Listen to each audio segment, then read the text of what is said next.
আমি মাটির একখান ঘর বানাবো, খেজুর পাতার ছাউনি দিব, বাঁশের খুঁটির বেড়া দিয়ে মহাকালের ঘুম ঘুমাবো।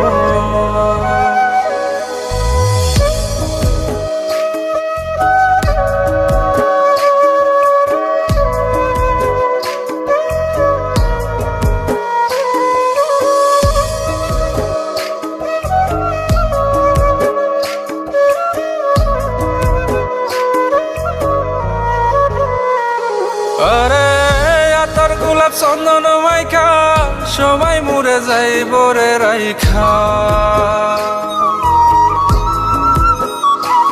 আরে আতর গোলাপ চন্দন মাইখা সবাই মরে যাইব রাইখা। চুপি সারে একলা ঘরে কলমি ফুলের সুবাস নেব আমি।